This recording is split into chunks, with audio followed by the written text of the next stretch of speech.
எல்லாருக்கும் வணக்கம். நான் உங்கள் மிஸ்டர் எக்ஸ். நான் இன்னைக்கு காலைல ஏஞ்சி இன்ஸ்டாகிராம்லாம் ஸ்க்ரால் பண்ணியிருந்தேன். அப்போ பார்த்தீங்கன்னாக்கா ஒரு வீடியோ போடுறேன். ஃபஸ்ட்டு அந்த வீடியோவை போய் பாருங்க. அந்த வீடியோவை பார்த்துட்டு வந்துட்டு இருந்தோ நான் உங்களுக்கு சொல்கிறேன். இந்த தமிழ்நாடு எப்படி மேலே போமா இல்லை கீழே வருமா? போயிடுச்சேனா? எங்க போயிடுச்சு? கீழே மேல பாக்காதீங்க. வாய்ப்பே இல்ல ராசா. அதுக்கு கீழே இல்ல. இப்படி பாருங்க. வாய்ப்பு இல்ல. வாய்ப்பு இல்ல. நாங்க என்ன சொல்றோம்னா, எல்லாரும் என்ன நினைக்கிறீங்க? நாங்க டிவிக்கு அகைன்ஸ்ட் நினைக்கிறீங்க. நாங்க கிடையாது. நீங்க ஆட்சிக்கு வந்துட்டீங்க. நல்லது பண்ணுங்க. நல்லதையும் நாங்க பாராட்ட ரெடியா இருக்கோம். இங்க எல்லாருமே நல்லது நீங்க பண்ணா, அண்ணா இந்த ஒரு திட்டம் கொண்டு வந்திருக்கீங்க, சூப்பர், இதை வந்து பாராட்டத்தக்கக்கூடியது சொல்றதுக்கு நாங்க ரெடியா இருக்கோம். ஆனா நீங்க அதுக்கு ஏதாச்சும் பண்ணணும். நல்லது வீடியோ பார்த்துக்குவீங்கன்னு நினைக்கிறேன். இந்த பொண்ணுக்கு என்னதான் பிரச்சனைன்னு தெரில. இந்த பொண்ணை நிமான்ஸில் சேர்க்கணுமா இல்லாட்டி கவுன்சிலிங் கொடுக்கணுமான்னு கூட தெரில. ஆக்சுவலி இந்த பொண்ணு மேலே ஆல்ரெடி இந்த கிட்னி திருட்டுன்ற ஒரு ரூமர்ஸ் போயினுக்குது. சரிங்களா? ரூமர்ஸ் ஆல்ரெடி போயின்னு இருக்குது. பிக் பாஸில் பார்த்தீங்கன்னா எவ்வளோ போய் பேசிக்குது. அந்த வீடியோ கிளியர் அண்ட் கட்டாக 4Kல ஹெச்டிலலாம் இருக்குது. இன்னும் அதெல்லாம் இருந்து கூட மக்கள் ஏதோ வாழ்க்கை நீ சந்தோஷமாக்கணும்னு சொல்லிட்டு ஸ்டார் விஜய்லேருந்தோ சான்ஸ் கொடுத்துக்கிறாங்கோ. ப்ளஸ் மக்களோ கொஞ்சம் கொஞ்சம் சப்போர்ட் பண்ணிவிட்டு உனக்கு லைஃப் கொடுத்தா நீ அதை மாற்றிக்கணும். எப்போ நம்ம ப்ரீவியஸாக தப்பு பண்ணிக்கிறோமோ அதை நீ மாற்றிக்கணும்.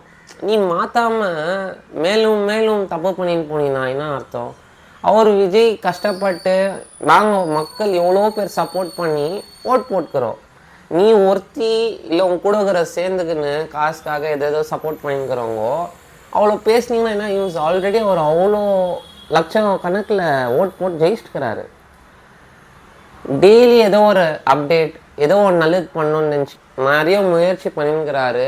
தமிழ்நாடை திருப்பி எப்படி நம்ம கடத்துலேருந்து கம்மி பண்ணோம். கடம் எவ்வளோ கடன் வாங்கிக்குதுன்னா அவ்வளோ கடவுது. அதை கம்மி பண்ணிட்டு மக்களுக்கு என்ன நல்லது பண்ணணும் தான் அவர் பண்ணிக்கிறாரு. நம்ம வந்துட்டு இருந்த ஒரே மாதத்தில் 2 மாதத்தில் நார்மலாக சொல்லணுன்னாக்கா நான் ஒரே நாளில் பணக்காரன் ஆகணுன்னா வாய்ப்பு இல்லை. 2 நாளில் பணக்காரன் ஆகணுன்னா வாய்ப்பு இல்லை. எல்லாத்துக்கும் டைம், பேஷன்ஸ் தேவைப்படுது. அதே மாதிரி தான் விஜய் வந்துக்கிறாரு. நம்ம தளபதி டிவிக்கேலேருந்து நிறைய சப்போர்ட் பண்ணிக்கிறாங்கோ. டிவிக்கு மெம்பர்ஸ் நிறைய பேர் சப்போர்ட் பண்ணிக்கிறாங்கோ. அவர் வருவார். நீ டைமே கொடுக்காத நெகட்டிவ் எப்போ பாரு நெகட்டிவா?